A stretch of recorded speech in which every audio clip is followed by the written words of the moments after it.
එක්වරක් අල්ලාහගේ දූතයන් මුහම්මද් සල්ලල්ලාහු අලයිහි වසල්ලම් තුමාණන් ප්‍රකාශ කරා අද්දුන්යා සිජ්නුල් මුමින් වජන්නතුල් කාෆිර්. මේ ලෝකය අද්දුන්යා කියන මේ ලොව සිජ්නුල් මුමින් අල්ලාහව මේ ඉස්ලාමය කියන මේ මඟ පෙන්වීම එහි තියෙන දේවල් විශ්වාස කරලා ඒ පිළිගැනීම ඔහු විසින් කරලා තමන්ගේ සිතින් ඒ විශ්වාසය දැඩිව තරයේ තියාගෙන ඒක කටින් උච්චාරණය කරනවා මෙන්ම ඒ ලා ඉලාහා ඉල්ලල්ලාහ් මුහම්මදුර් රසූලුල්ලාහ් කියන එක කියන්නේ මේ ලෝකේ නැමදීමට සුදුසා අල්ලාහ හැර වෙන කිසිවෙක් නැහැ. අල්ලාහගේ දූතයාණන් මුහම්මද් සල්ලල්ලාහු අලයිහි වසල්ලම් අල්ලාහගේ දූතයාණන් තමයි කියන ඒ සාක්ෂිය. ඒ කියන්නේ මේ ලෝකේ මවපු අල්ලාහ් මිනිසයාට මඟ පෙන්වලා තිනවා කියන ඒ විශ්වාසය.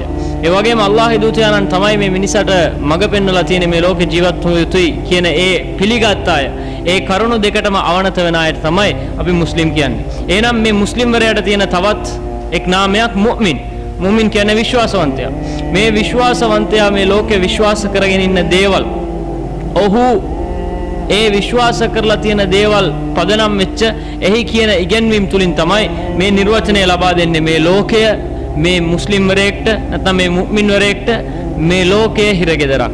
වජන්නතුල් කාෆිර් මේ ඉස්ලාමයේ කියන පණිවිඩය ප්‍රතික්ෂේප කරන අයට මේ ලෝකේ ස්වර්ගයක්. අද දකින්න පුළුවන් අපි මේ ලෝකේ ජීවත් වෙන හැම මුස්ලිම් වරයෙක්ටම සතුටක් නැති වෙලා තියෙනවා. නමුත් ඉස්ලාමයේ කියන සතුට වෙනයි මේ ලෝකයේ මිනිස්සු දකින්න සතුට වෙනයි.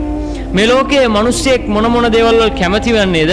ඒ දේවල් අල්ලාහ් කියන එකම හේතුව, පරමාධිපතියාණන් කියන එකම හේතුව මත සමහර දෑවලින් වැළකීලා ඉන්නවා.